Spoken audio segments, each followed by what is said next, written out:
71వ కీర్తన 20వ వచనం చదువుదాం.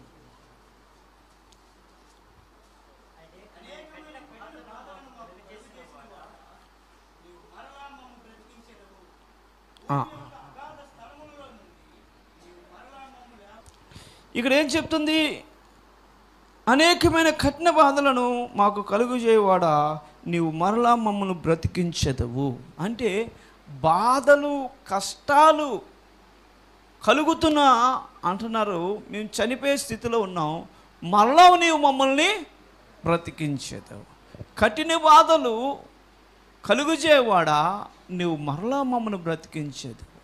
ఎందుకు ఈ కఠిన బాధలు, ఎందుకు ఈ వేదన, ఎందుకు ఈ సమస్యలు, ఎందుకు ఈ దుఃఖాలు, ఎందుకు ఈ కష్టాలు, దేవుని ద్వారా ఎందుకు ఈ శ్రమలు? దేవుని ద్వారా జ్ఞాపకం చేసుకోవాలి. నేను ఒక చెట్టుని విత్తాను, వేశాను.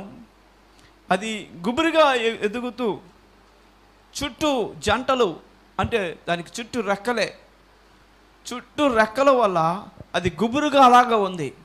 చూశాను, సంవత్సరం అయింది. అరే ఇదేట్లా గుబురుగా ఉండిపోతుంది అని, దీన్ని ఎదిగింపజేయాలంటే ఏం చేయాలని ఆలోచించినప్పుడు దేవుని ద్వారా నాకు ఒక ఆలోచన వచ్చింది. దాని చుట్టూ ఉన్న ఆ యొక్క రెక్కలన్నీ నరికేయాలని. అవన్నీ నరికేశాను. చుట్టూ ఒక కాండా నుంచి అలా కొంచెం మొత్తం చుట్టూ నరికేశాను.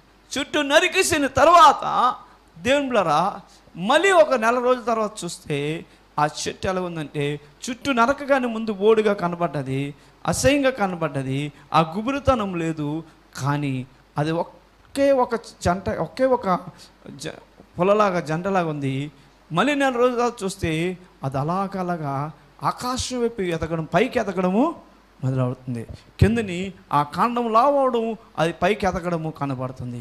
దేవుని ద్వారా ఎందుకు ఈ మాట చెప్తున్నంటే, దాన్ని నరుకుతున్నప్పుడు, దాన్ని ముక్కలు ముక్కలు చేస్తున్నప్పుడు, దాని జాయింట్లన్నీ తీసేస్తున్నప్పుడు, దాని మధ్యన కాండాన్ని ఒకదాన్ని ఉంచినప్పుడు, ఆ నరుకుతున్నప్పుడు దానికి బాధగా అనిపించవచ్చు. కానీ ఇప్పుడు అది ఎంత ఎత్తుగా ఎదిగిపోయిందంటే, అక్కడ ఉన్న చెట్లన్నిట్లుగాన అది ఎత్తుగా ఎదిగి ఉంది. ఎందుకంటే దేవుని ద్వారా మన జీవితంలో కూడా దేవుడు కొన్ని సమస్యలను మనకు ప్రవేశపెట్టినప్పుడు వాటిని చూసి మనం దుఃఖపడిపోకూడదు. సమస్యలు వస్తాయి, కష్టాలు వస్తాయి, బాధలు వస్తాయి, శోధనలు వస్తాయి. ఇవి ఎందుకు వస్తాయి అంటే మనము ఎదగడానికే వస్తాయి. బైబిల్ అని చెప్తుంది దేవుని ద్వారా. యోహాను రాసిన 15వ అధ్యాయము ఏం చెప్తుందంటే, నీవు బహుగా ఫలించాలంటే ఏం చేస్తాడట?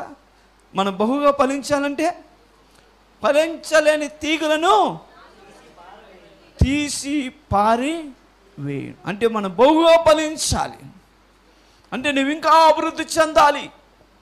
మనం అభివృద్ధి చెందాలి కనుక దేని ద్వారా మనకు కొన్ని కట్ చేస్తుంటాడు. కొన్ని ఆ కటింగ్లు అవుతున్నప్పుడు నువ్వు ఎదుగుతావే తప్ప, ఆ శోధన శ్రమలు నిన్ను అభివృద్ధి పరచడానికే తప్ప నిన్ను నాశనం చేయడానికి కాదు, నిన్ను దేవుడికి దగ్గర చేయడానికే. కాబట్టి ప్రియమైన దేవుని బిడ్డలారా, మనం జ్ఞాపకం చేసుకోవాలి. మన జీవితంలో దేవుని బిడ్డలారా, ఈరోజు మనకు వచ్చే ప్రతి శోధన, ప్రతి కష్టం, ప్రతి సమస్యని నీవు చులకనగా చూడక అది నన్నేమీ చేయలేదని చూడాలి. ఇక్కడ మనం చూసినట్లయితే దేవుని బిడ్డలారా, అధిక బాధలు, కఠిన బాధలు కలుగు చేయవాడా, నువ్వు మరలా మమ్మల్ని బ్రతికించదు. నువ్వు మరలా మమ్మల్ని ఏంటి అంటే మరలా దేవుడు నిన్ను జీవింపజేయడానికి ఆ బాధ. బైబిల్ గ్రంథం చెప్తుంది కదా, సమస్యలు వస్తాయి, శ్రమలు వస్తాయి, శోధనలు వస్తాయి, కానీ నువ్వు సువర్ణంగా మార్చబడ్డానికి అవి వస్తాయి. అంటే నిన్ను అభివృద్ధి పరచడానికే. దేవుడు ఎక్కడైతే నువ్వు తలదించుకుంటున్నావో అవమానాల చేత, అక్కడ నువ్వు నమ్మకంగా ఉంటే నువ్వు దేవుడిని తల పైకి ఎత్తుతాడు. హల్లెలూయా. దేవుని ద్వారా మనం చూసుకున్నట్టు బైబిల్ గ్రంథంలో ఎంతమందిని మనం చూసుకోలేదండి. అబ్రహాముని దేవుడు పిలిచినప్పుడు దేవుని ద్వారా అబ్రహాంకి ఎన్ని శ్రమలు వచ్చాయి, ఎన్ని శోధనలు వచ్చాయి. దేవుడు పిలిచాడు, దేవుడు రమ్మన్నాడు అబ్రహాముని దేవుడు రమ్మన్నప్పుడు దేవుని ద్వారా అబ్రహాము వెంటనే దేవుడు పిలగానే వచ్చాడు. రాగానే ఆయనకి ఏంటి వచ్చిందండి? కటిక బాధలు వచ్చాయి, సమస్యలు వచ్చాయి, ఇబ్బందులు వచ్చాయి, కరువు వచ్చింది. ఏంటొచ్చింది? కరువు వచ్చింది. దేవుని తన దగ్గర ఉన్న పశువులు చచ్చిపోతున్నాయి, నీరు లేదు, ఎంతో ఇబ్బంది పడుతున్నాడు, బాధలు పడుతున్నాడు. ఏంటి బాధలు, ఏంటి కష్టాలు అని దేవునిలారా అబ్రహాము కృంగిపోతున్నప్పుడు దేవునిలారా అయినా సరే అబ్రహాము దేవుడి వైపు చూశాడు, దేవుని మీద ఆధారపడుతున్నాడు. ఎంత దుఃఖమో, ఆఖరికి దేవునిలారా దేవుడు పిలిచిన మార్గంలో వెళ్తే తన భార్యని ఫరో ఎత్తుకొని వెళ్ళిపోయాడు. ఫరో ఎత్తుకొని వెళ్ళిపోయాడు తన భార్యని. ఎవరికి చెప్పుకుంటాడు అబ్రహాము? ఏమని మాట్లాడతాడు అబ్రహాము? బాధపడుతున్నాడు. కానీ దేవుడారా అబ్రహాం దేవుని వైపు చూస్తున్నాడు. అబ్రహాము దేవుణ్ణి ఆరాధిస్తున్నాడు, ప్రార్థన చేస్తున్నాడు. ప్రభువా నువ్వు పిలిచావు. ఎస్, ఏమిటి అంటే అబ్రహాములో ఉన్న విశ్వాసం. దేవుని మనం జ్ఞాపకం చేసుకోవాలి. ఎప్పుడు కూడా మన జీవితంలో శ్రమ ఎందుకు వస్తుందంటే దేవుల్లో నువ్వు ఎంత ఎదుగుతున్నావో నీ గొప్పతనాన్ని తెలియపరచడానికి నీకు శోధన శ్రమ వస్తుంది. అబ్రహాముకి దేవుని యందు ఎంత విశ్వాసం ఉందని, దేవుని యందు ఎంత నమ్మకం ఉందని దేవుడు అబ్రహాము తెలుసుకోవాలి కనుక దేవునికి తెలియాలి కనుక అబ్రహాము పరీక్షిస్తున్నాడు. అక్కడ అబ్రహాము దేవుడు పరీక్షిస్తున్నాడు. ఎంత విధంగా పరీక్షిస్తున్నాడు? కరువు ద్వారా పరీక్షించాడు. కరువులో కూడా వెనక్కి చూడలే. దేవునిలో తనకున్న అధికారం ద్వారా పరీక్షించాడు. అధికారం పడిపోయింది. అధికారంలో పడిపోయినా సరే అబ్రహాము దేవుని వైపు చూశాడు. అక్కడ కూడా అబ్రహాం విశ్వాసంగా ఉన్నాడు. దేవునిలో మూడోది, తన భార్యను ఇంకొకడు పట్టుకెళ్ళిపోయాడు. అప్పుడు కూడా అబ్రహాము దేవుని వైపు చూస్తున్నాడు. దేవుని వైపు ఏంటి ప్రభా ఇంత బాధ? ఎస్, దేవుడు ఆ బాధ నుండి దేవుడు అబ్రహాముని పైకి లేపుతాడు. పైకి అబ్రహాముని దేవుడు తీస్తాడని అబ్రహాం ఒక నమ్మకంతో, ఒక విశ్వాసంతో దేవుని వైపు చూస్తున్నాడు. దేవునిలారా మన జీవితంలో కూడా దేవునిలారా బాధలు వస్తాయి, కష్టాలు వస్తాయి. అంతకు మించిన బాధ ఇంకొకటి లేదండి. తన భార్య, ఆయన ఎంతో ప్రేమించిన తన భార్యని ఇంకొకటి పట్టుకొని వెళ్ళిపోతే ఏంటి బాధ? కఠినమైన బాధ. దేవుడు అబ్రహాం వైపు చూస్తున్నాడు. అబ్రహాం దేవుడి వైపు చూస్తున్నాడు. దేవుడు కూడా అబ్రహాం వైపు చూస్తున్నాడు. ఈ సమయంలో అబ్రహాం యొక్క స్వభావం ఎలాగుంటుంది? ఈ సమయంలో అబ్రహాం ఎలాగ చలిస్తాడు? ఈ సమయంలో అబ్రహాము ఎలాగ ఆత్మీయతలో ఎదుగుతాడు? ఈ యొక్క శ్రమని స్వీకరిస్తాడా, లేకపోతే నాకెందుకు అని వెనక్కి వెళ్ళిపోతాడా అని అబ్రహాం వైపు దేవుడు చూస్తున్నాడు.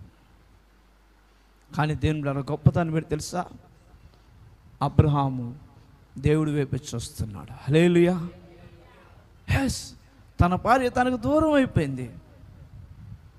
ఏంటి ప్రభా ఇంత బాధ? ఎస్,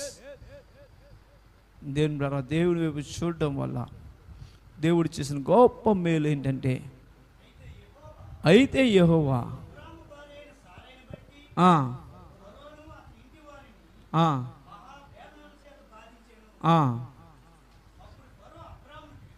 అప్పుడు ఫరో అబ్రహామును పిలిపించి, నీవు నాకు చేసినది ఏమిటి?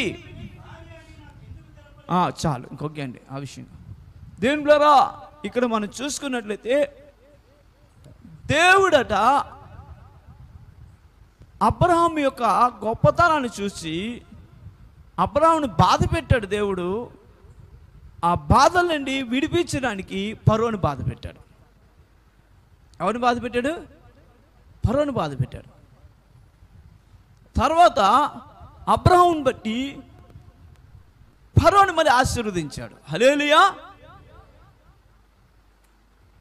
దేవునిలారా ఎందుకు ఈ మాట చెప్తానంటే,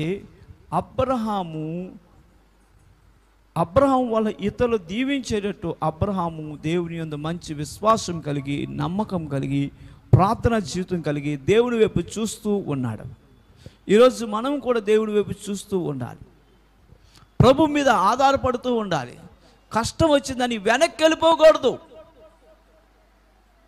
ఎస్, ఎంతో ఆయన్ని నమ్మి తండ్రి లేనోని తీసుకొచ్చి కుమారుడిగా స్వీకరించి ఆయనకు మంచి భవిష్యత్తు ఇస్తే లోతు నీతో నాకు పని ఏమిటి, ఇంకా నేను నీతో రాను అంటే అబ్రాహాముతో రావడం వల్ల దేవుడు అంతా ఆశీర్వదిస్తే ఆస్తిని పట్టుకొని పెద్దోడు అయిపోయిన తర్వాత ఇంక నీతో నేను ఉండను, వెళ్ళిపోతానని నన్ను వెళ్ళిపోయాడు. అబ్రాహాము ఎంత బాధపడతాడో. కానీ దేవుని గొప్పతనం ఏంటంటే అబ్రహాము ఎన్ని శోధనలు వచ్చినా, ఎన్ని శ్రమలు వచ్చినా దేవుడి వైపు చూశాడు. దేవుడు ఆ శోధనలు, ఆ బాధలు, ఆ కష్టాలను, అధికమైన ఆ బాధలను విడిపించి దేవుడు అబ్రహాముని మళ్ళీ పైకి లేపాడు. మనము కూడా దేవుని వస్తాయి కష్టాలు, బాధలు వస్తాయి, శోధనలు వస్తాయి, ఇబ్బందులు వస్తాయి. రావనే కాదు, వచ్చినప్పుడు వాటిలో మనం నిలబడాలి, వాటిలో మనము నిలబడాలి. అపోస్తలుడైన పౌలు తిమోతికి ఏంటంటే మొదటి పత్రికలో 1:18 నా కుమారుడైన తిమోతి, చూడండి, నా కుమారుడైన తిమోతి, నీ విశ్వాసమును మంచి మనస్సాక్షి గలవాడివై నిన్ను గూర్చి ముందుగా చెప్పబడిన ప్రవచనములు చెప్పిన ఈ మంచి పోరాటం పోరాడవలనని వాటిని బట్టి ఈ ఆజ్ఞ నీకు అప్పగించుచున్నాను. హల్లెలూయా. మంచి పోరాటం పోరాడు. నీ గురించి గొప్ప గొప్ప ప్రవచనాలు ఉన్నాయి. ఎస్, నువ్వు దేవుని సేవ చేస్తావని, నువ్వు అనేక మంది కోసం గొప్ప ప్రార్థన పరుడువని, నువ్వు అనేక మందికి దీవెనకరంగా ఉంటావని, నీ ద్వారా అనేక మంది రక్షణలోకి వస్తారని గొప్ప ప్రవచనాలు నీ గురించి ఉన్నాయి. కాబట్టి మంచి పోరాటం పోరాడు. అంటే నీ గురించి ఉన్న దర్శనం కోసం నువ్వు మంచి పోరాటం పోరాడాలి. నీ దర్శనము నిలబెట్టుకోవడానికి, నీ దర్శనంలో నిలబడ్డానికి దేవుని బిడ్డలారా నీకు శోధనలు వస్తాయి, బాధలు వస్తాయి. ఏంటి, ఒక మాట చెప్తాను. మన దేశంలో ఆర్మీ వాడికి గన్ ఇవ్వాలంటే ఉత్తునికి ఇచ్చేస్తారు. గన్ను ఉత్తునికి ఇచ్చేస్తారా? ఆ గన్నును వాడే విధానం రావాలి. ఒక గన్ ఇవ్వాలంటే వాడికి ఎంత ట్రైనింగ్ ఇస్తా తెలుసా? మామూలుగా అక్కడ దాకా ఎందుకు, మన పోలీసు గురించి చూసుకుంటే చాలు. ఏమండి, గన్ ఇవ్వాలంటే ఎంత ట్రైనింగ్ ఇస్తారండి?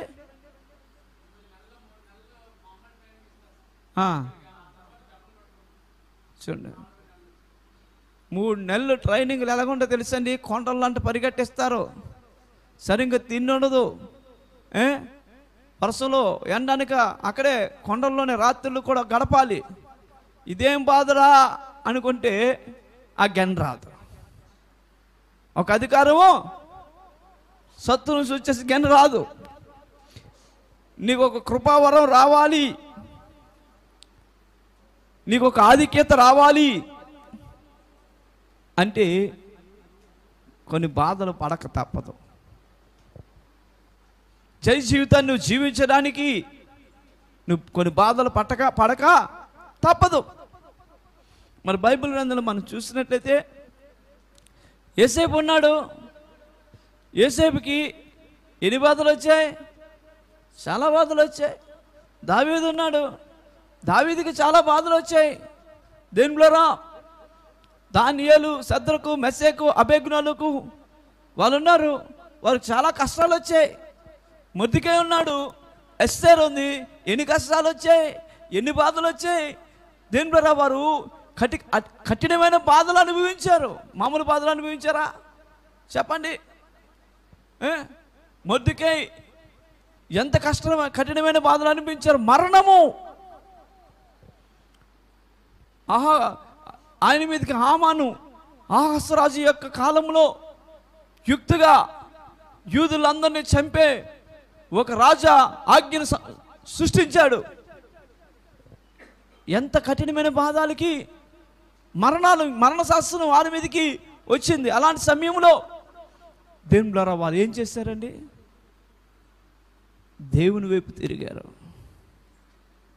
కృంగిపోలేదు, ప్రార్థన చేశారు, నిలబడ్డారు. ఏం దేవుడు అనలేదు, ఉపవాసాలు చేశారు, కన్నీరు కార్చారు. దేవుడు అద్భుతకరంగా వారి యొక్క అటువంటి భయంకరమైన ఆ కఠినమైన ఆ యొక్క మరణ బాధల నుండి విడిపించి వాళ్ళు సజీవులుగా దేవుడు చేశాడు. ఎంత సజీవులుగా చేశాడు, మరి అన్నాడు కూడా వారిని చంపుదామన్న శత్రువు లేకుండా చేశాడు. హామాన్ లేడు, హామానుతో అనుసరించే అనుచరులు కూడా లేరు. ఈరోజు దేవుని వాక్యం వింటున్న మనం జ్ఞాపకం చేసుకోవాలి.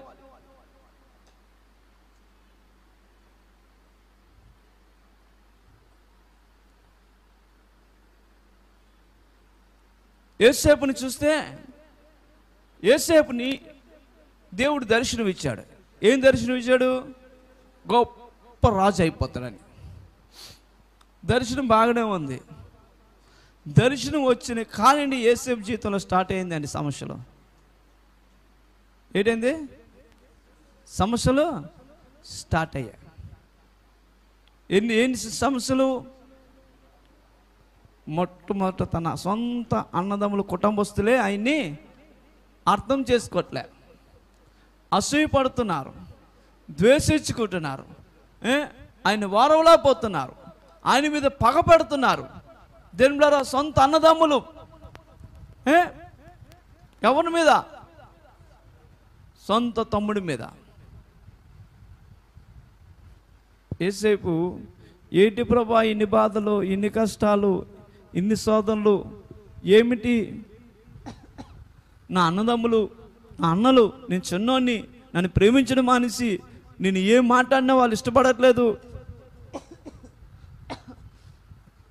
అని యేసేపు ఏం అనుకోలే. దేవుని స్తోత్రం అని దేవుని వైపు తిరిగి చూస్తున్నాడు. దేవుడి మీద ఆధారపడి ఉన్నాడు. సొంత అన్నదమ్ములు యోసేపుని ద్వేషించడానికి గల కారణం ఎవరు? ఎందుకు యోసేపుని అన్నదమ్ములు ద్వేషించారు? అరే నన్ను ద్వేషిస్తున్నాను, నన్ను ద్వేషించేస్తున్నారు, నేను నీతిమంతుని అని అనుకోలేదు యోసేపు. యోసేపు ఐగుప్తుకి వెళ్ళాలంటే అన్నదమ్ములకి యోసేపు మీద ద్వేషము కలగాలి. చూసారా? బైబిల్ గ్రంథం చెప్తుంది కొన్ని సమయాల్లో నీతిమంతుల్ని కొందరు హింసిస్తున్న వారి గురించి ఏం చెప్తుందంటే, దేవుని యొక్క అసలు శిశులైన బిడ్డల్ని చంపుతున్న వారిని దేవుడు ఏంటంటే వారు దేవుని సేవ చేస్తున్నారు అంటారు, దేవుని పరిచారకులు అంటాడు. ప్రభుత్వం చేయవారు చెడ్డ కార్యములకే కానీ మంచి కార్యములకు భయంకరులు కారు, నీకు మేలు కలుగుటకు అధికారులు దేవుని పరిచారకులు.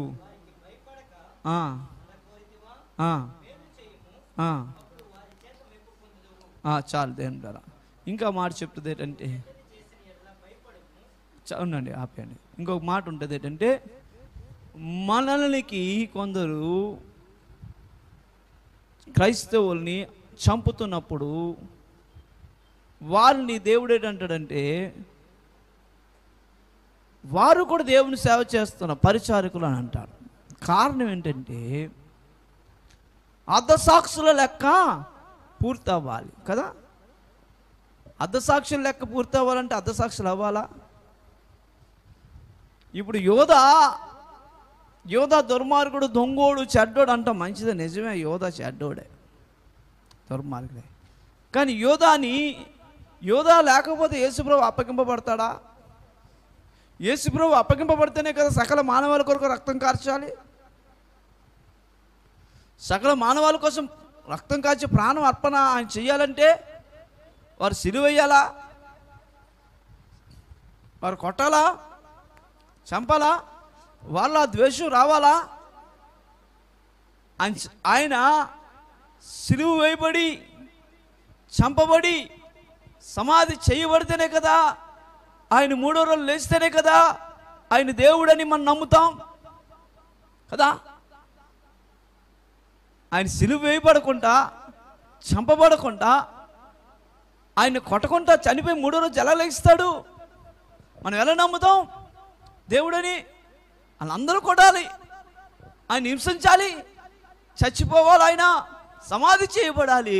అప్పుడు లెగిస్తే అప్పుడు ఆయన మృత్యుంజయుడు, ఆయనే సజీవుడని మనం నమ్ముతాం. కాబట్టి ఇంత పని జరగాలంటే వెనకదలు చేసిన వాళ్ళు ఉండాలా? ఆయనకు అంత మహిమ ఎప్పుడు వచ్చింది? ఈరోజు యేసు ప్రభు గురించి మనం అందరం ఎందుకే విధంగా కూడుకొని ఉంటున్నాం? ఆయన చనిపోయి తిరిగి లేచాడు కనుకనే. కాబట్టి దేవులారా, ప్రతి కీడు వెనక ఒక మేలు ఉంటుంది. యేసేపుని వీరు ద్వేషించుకుంటున్నారు, యేసేపుని హింసిస్తున్నారు, వారికి పగపట్టారు, యేసేపుని కొడుతున్నారు. కొట్టి శత్రువుల చేతులకి డబ్బులకి అమ్మేసినప్పుడు యేసేపు దేవుని ద్వారా వాళ్ళని ఎంత బతిమలాడు ఉంటాడో అన్నల్ని. తర్వాత అక్కడ అయిపోయింది, అక్కడ కష్టంతో అక్కడైపోతే తర్వాత పోతిఫరు ఇంట్లో కూడా ఆయన ఎలాగొన్నాడంటే నమ్మకంగా ఉన్నాడు. ఏం దేవుడు అని లేడు, అని లేడు, నాకు ఈ దేవుడు ఏం చేశాడని అనుకోలేదు. ఎందుకంటే బైబిల్ చెప్తుంది 39వ అధ్యాయం అనుకుంటాను, పోతిఫరు ఇంట్లో యోసేపు బట్టి యెహోవా పోతిఫరు ఇంటిని ఆశీర్వదించనుంది. అంటే యెహోవా యోసేపునకు తోడే ఉండను కనుక అతడు వర్ధిల్లుచు తన యజమాని యొక్క ఐగుప్తుని ఎంట ఉండెను. యెహోవా అతను 39:5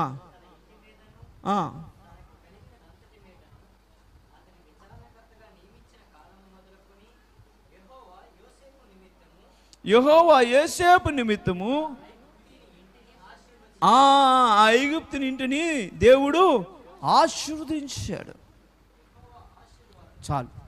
దేవుడు యోసేపు అంటే అర్థం ఏంటంటే, ఐగుప్తులో కూడా ఆయన శ్రమలు పడిన కష్టాల్లో ఉన్న యోసేపు ఐగుప్తులో పోతిఫరు ఇంట్లో బానిసగా ఉన్నప్పుడు కూడా పోతిఫరుని దేవుడు ఎందుకు ఆశీర్వదించాడంటే, యోసేపు పోతిఫరు దేవుడితో సహవాసం కలిగి ఉన్నాడు. శ్రమలలో కూడా దేవుడితో సహవాసం కలిగి ఉన్నాడు, కష్టాల్లో దేవుడితో సహవాసం కలిగి ఉన్నాడు, దేవుడిలో అవమానాలతో కూడా దేవుడితో సహవాసం కలిగి ఉన్నాడు. పోతిఫరు ఇంట్లో తన భార్య ఆయన ఏదిస్తున్నప్పుడు కూడా ఆయన దేవుడితో సహవాసం కలిగి ఉన్నాడు. అక్కడితో అయిపోయిందా? ఇంకా కఠినమైన బాధ చెరసాల్లో వేయించారు. తర్వాత పోతిఫరు వేయించారా? చెరసాల్లో కూడా ఆయన చెరసాల్లో వేయబడాలి. ఆ చెరసాల నుండి ఫరో దగ్గరికి వెళ్తాడు. అంటే ప్రక్రియ ఎక్కడి నుండి అక్కడికి. ఆయన ఆ దేశానికి రాజుగా అవ్వాలంటే అన్నదమ్ములు ద్వేషించుకోవాలి, అన్నదమ్ములకి తమ్ముడి మీద ప్రేమ చల్లారాలి. అంటే ఈరోజు మా అక్క నన్ను ఇష్టపడట్లేదు, మా అమ్మ ఇష్టపడట్లేదు, మా అన్నయ్య ఇష్టపడట్లేదు, నా నాన్న ఇష్టపడట్లేదు, నన్ను నా స్నేహితులు నన్ను అవమానపరుస్తున్నారు, నిందిస్తున్నారు. ఎస్, నిందించని అవమానపరచని నేను చిన్నచూపు చూడని. ఒకరోజు ఎక్కడ నువ్వు నిందింపబడ్డావో, ఎక్కడ నేను చిన్నచూపు చేశారో అక్కడే నువ్వు తలెత్తుకున్న వ్యక్తిగా ఉంటావు. ఓర్పుతో మనం ఉన్నప్పుడు, సహనంతో మనం ఉన్నప్పుడు, దేవుడి మీద ఆధారపడి ఉన్నప్పుడు, యోసేపు అలాగున్నాడు. ఏ పోతిఫరు భార్య పోతిఫరు అయితే ఆయన హింసించారో, ఏ అన్నదమ్ములైతే ఆయన్ని ఇబ్బంది పెట్టారో, అధిక బాధలు పెట్టారో, ఒక సమయం వచ్చినప్పుడు దేవుని ద్వారా యోసేపుని దేవుడు ఐగుప్తు దేశంలో ఎక్కడ నియమించారు తెలుసని, బానిస అని యోసేపుని ఐగుప్తు ఫరో యొక్క సింహాసనం మీదకి ఎక్కించాడు దేవుడు. నాకు చెప్పింది, మమ్మల్ని మళ్ళీ నువ్వు పైకి బ్రతికించేదవు, లేపేస్తావు, నిలబెడతావు. హేస్ దేవుని సమయం వచ్చినప్పుడు యోసేపు ఉన్నతమైన స్థానానికి వెళ్ళిపోయాడు. అన్నలు ద్వేషించినప్పుడు, యజమానుడు అవమానపరిచి చెరసాల్లో వేసినప్పుడు, చెరసాల అధికారి చెరసాల్లో ఉన్నవారు ఆయన ఇబ్బంది పెడుతున్నప్పుడు, ఆ బాధల్లో కూడా ఆయన దేవుని వైపు చూస్తాడు. సద్దరుకు మెస్సేకు అబేగ్నోలను అగ్నిగుండంలో వేస్తున్నప్పుడు వారు ఏం దేవుడా అనలేదు, ఏంటి ప్రభువా ఈ బాధలు అనలేదు. అగ్ని గుండములు వేస్తున్నప్పుడు వారు సంతోషంగా ఆ యొక్క శోధన జయించడానికి వారు అనుమతి ఇచ్చారు. కనుకని దీని అగ్ని గుండములు, అగ్ని జ్వాలలు వారిని కాల్చలేకుండా దేవుడు చేశాడు. తర్వాత ఏ రాజు అయితే వారిని అగ్నిలో వీళ్ళకి వేస్తున్న అగ్ని మంట 7 అంతులు చెయ్యండి, అగ్ని మంటను పెంచండి అని చెప్పిన రాజు అంటాడు ఇప్పుడు వీరి దేవుడే దేవుడు అన్నాడు. వీరి దేవుడు పూజారుడు. మన దేశంలో సకల దేవతలు అందరికన్నా ఈయన దేవుడు గొప్ప దేవుడు. వీరి దేవుడిని ఎవరిని దూషించినా, ఎవడైనా వీరి దేవుని ఏమనన్నా వాడిని కాగా నేను ఒక శాసనం నియమించుచున్నాను, ఏదనగా ఈ విధంగా రక్షించడకు. ఇలాంటి దేవుడు కాక మరి ఏ దేవుడు లేడు. ఏ జనుల్లో కానీ, రాష్ట్రంలో కానీ, ఏ భాష మాట్లాడే వారిలో కానీ సద్రకు మెస్సేకు అబేజ్ఞాలు అని వారు దేవుని ఎదుట దేవుని ఎవడు దూషించును? ఇప్పుడు ఇందాకలంతా ఆ దేవుని పూజిస్తే ఆని తుత్తునీలుగా చేస్తానన్నాడు రాజు. సద్దరకు మెస్సేకు అబేజ్ఞాలు దేవుణ్ణి ఆరాధించిన వాడిని అగ్నిగుండంలో వేస్తానన్నాడు. ఇప్పుడు అంటున్నాడు వాళ్ళ దేవుడిని ఎవడని దూషించిన, వాళ్ళ దేవుడిని ఎవడిని మొక్కకపోయినా వాడిని ఎక్కడేస్తానంట, ఏం చేస్తానంటున్నాడు? వాడు తుత్తునీగా చేయబడినాడు. చాలు, వాడి ఇల్లు ఎప్పుడు పెంట కుప్పగా అంటే దేవుని ఎంత ఈ యొక్క శ్రమలు వచ్చినప్పుడు, కష్టాలు వచ్చినప్పుడు సద్దరకు మెస్సేకు అబేజ్ఞాలు ఆ సోదరులకి భయపడి అందరిలాగే వాళ్ళు ప్రవర్తించలేదు. వారు ప్రత్యేకంగా నిలబడ్డారు, ప్రత్యేకంగా దేవుని ఎదుట ధైర్యంగా ఉన్నారు. కాబట్టి దేవుని బిడ్డలారా ఎంత గొప్ప కార్యాన్ని వాళ్ళు చూశారంటే దేవుని ప్రజలందరూ కూడా వారు ఆరాధిస్తున్న దేవుణ్ణి ఆరాధించినట్టు జరిగింది. శ్రమ వచ్చింది వాళ్ళకి. ఆ కష్టంలో వారు నిలబడకపోతే అంత దేవుని మహిమను వాళ్ళు చూస్తారా? ఆ కష్టం వచ్చినప్పుడు వారు నిలబడకపోతే దేవుని గొప్పతనాన్ని చూస్తారా? చూడలేరు. ఈరోజు మనం జ్ఞాపకం చేసుకోవాలి దేవుని బిడ్డలారా, కష్టం వచ్చినప్పుడు, సోదరులు శ్రమలు వచ్చినప్పుడు నువ్వు నిలబడు, దేవుడు నిన్ను హెచ్చిస్తాడు. బైబిల్ చెప్తుంది. తర్వాత దేవుని ఆ దేశంలో 10 మంది ప్రధానుల్లో తర్వాత స్థానాన్ని తన రాజ్యం అంతటి పైన అధిపతులుగా ఉండుటకై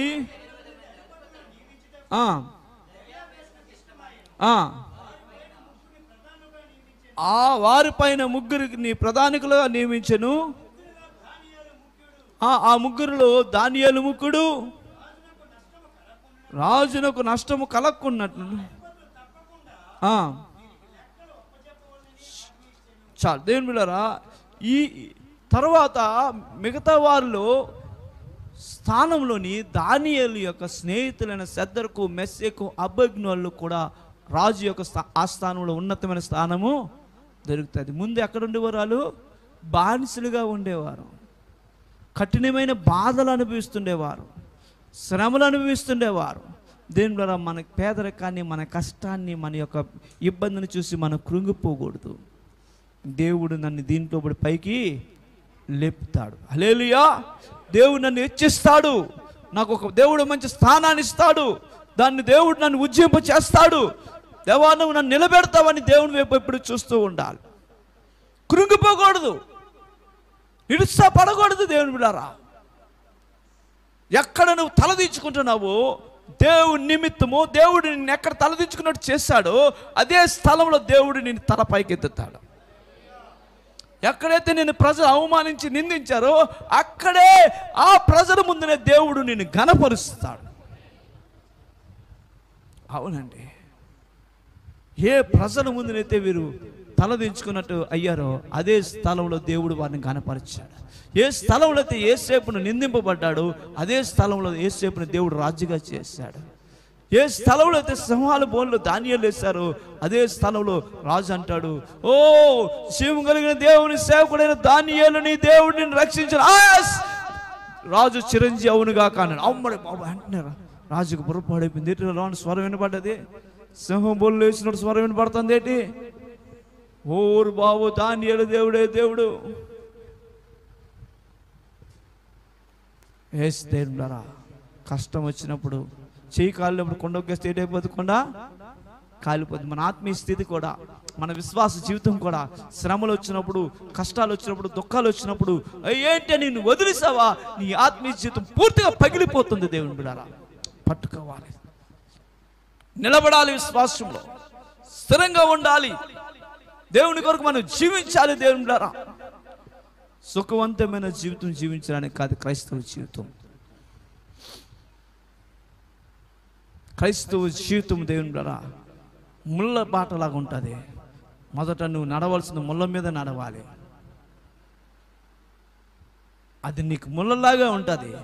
కానీ ఆ ముళ్ళ మీద నువ్వు నడుస్తున్నప్పుడు దేవుని బిడ్డలారా, ఆ ముళ్ళకి నీకును మధ్యన మన పరమ తండ్రి యొక్క హస్తాలు ఉంటాయి. హల్లెలూయా. ముళ్ళు కనబడతాయి కానీ నీకు వాటికి మధ్యన ఆ దేవుని హస్తాలు ఉంటాయి. మా అక్కగారిని దేవుని బిడ్డలారా, ఆమె యేసు ప్రభువుని నమ్ముకున్న తర్వాత ఆవిడకి చాలా సోదరులు కష్టాలు వచ్చేస్తుండేవి. తన భర్త ఇంకా ఇబ్బంది పెడుతుండేవాడు, కొట్టేస్తుండేవాడు, చాలా కొట్టేస్తుంటాడు, అనుమానిస్తూ ఇబ్బంది పెడుతుండేవాడు, సాడిస్ట్గా ఉంటుండేవాడు, అనుమానం చాలా కొట్టేస్తుండేవాడు. ఆమెను చాలా బాగా కొట్టేస్తున్నప్పుడు ఆమె ఒకరోజు, ఏంటి ప్రభా ఈ బాధ భరించలేకపోతున్నాను, ఆయన రోజు నన్ను కొట్టేస్తున్నాడు, నేను చనిపోతాను ప్రభా అనుకుంటున్నాను, చనిపోతాను ప్రభా అని ఆమె చనిపోవడానికి నిర్ణయం తీసుకుంది. ఇంకా చనిపోతాను ప్రభా అని నిర్ణయం తీసుకొని జస్ట్ అలాగా ప్రార్థన చేసి పడుకుంది అంతే. దేవుడు ఒక దర్శనం చూపించాడు. ఏం దర్శనం అంటే, తన భర్త మళ్ళీ క్రూరంగా వచ్చి కొడుతున్నట్టు. ఏ రోజైతే ఎలాగైతే క్రూరంగా వచ్చాడో ఆ క్రూరంగా వచ్చి కొట్టిన పాత దెబ్బలు, ఇంతకుముందు ఎలా కొట్టాడో అవన్నీ మళ్ళీ దేవుడు చూపిస్తున్నాడు. కొడుతుంటే ఆమె అవన్నీ చూస్తుంది, కళ్ళలోని దర్శనంలో చూస్తుంది. కొడుతున్నప్పుడు దేవుని బిడ్డలారా, ఆమె కొడుతున్నప్పుడు ఆమెకి తన భర్తకి మధ్యన ఒక వ్యక్తి అడ్డుపడి దెబ్బలన్నీ కాస్తున్నాడు. అప్పుడు చూస్తుంది ఆమె, ఎవరు ఈయన అంటే, అప్పుడు యేసు ప్రభు ఆమె కనబడ్డాడు. నేనమ్మా అంటే తన భర్త ఆమెను అంత విధంగా కొడుతున్నప్పుడు కూడా ఆమె బ్రతుకుందంటే దీని ద్వారా దెబ్బలైతే దేహమైతే ఆమె కానీ దీని ద్వారా ప్రభువారు ఆయనకి మధ్య నుండి ఆ దెబ్బలని భరిస్తూ ఆమెని ఓదారుస్తూ ఆ గాయాలలో పడి తట్టుకునే శక్తిని ఇచ్చి ఒక దినం వచ్చినంతకు నిలబడేటట్టు చేశాడు. చూసింది ఆ దర్శనంలో, ప్రభువా నువ్వు ఎంత గొప్పవాడు అయ్యా, నన్ను క్షమించి, నేను ఎప్పుడు నిందించనని అలాగే ప్రార్థనలో ఉంది. ఒక సమయం వచ్చింది, ఆ కఠిన బాధలో అంటే శాడిస్ట్ అయిన అనుమానపు భర్త దీని ద్వారా ఎలాగ మారిపోయాడంటే ఉన్నతంగా మారిపోయాడు. తన భార్యకి ప్రేమించి పరిచర్య చేసే విధంగా మారిపోయాడు.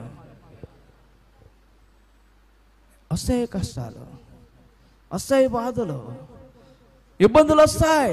దేవుడు వాటన్నిటిని నిన్ను విడిపిస్తాడు. సమయం రాబోతుంది, నిలబడాలి, దేవుని వైపు చూడాలి. అలాగ మనం నిలబడినప్పుడు దేవుడు వాటిలో పడి మనం ఒక సమయం వచ్చినప్పుడు దేవుడు మనల్ని అందులో ఉంచడానికి కాదు, మనం అలాగ పైకి ఎదగడానికి. హల్లెలూయా. అమ్మ చేదు ఎందుకు ఇస్తుంది? అమ్మ స్కూల్కి ఎందుకు పంపిస్తుంది? స్కూల్లో టీచర్ ఎందుకు గోడకు చేయిస్తారు? స్కూల్లో టీచర్ ఎందుకు మోకాలు ఇస్తారు?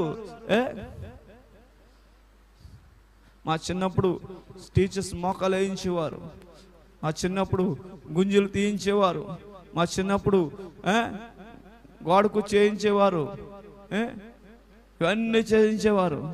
కాబట్టి దేవుళ్ళు అప్పుడు వినయము, విధేయత, పెద్దలది గౌరవం, భయము, భక్తి అన్ని నేర్చుకున్నాం. ఈ రోజుల్లో గోడకొచ్చి లేదు, గుంజీలు లేవు, మోకాలు లేవు, దెబ్బలు లేవు, ఏవి లేవు. కనుక పెద్దలంటే కొంచెం కూడా భయం లేదు ఒకరికి.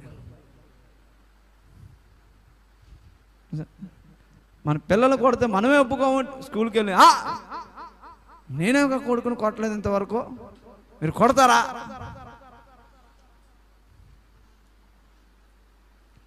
ఉపాధ్యాయులు ఎవరు తెలుసా? నీ పిల్లలకు సంస్కారం నేర్పించేవాళ్ళు.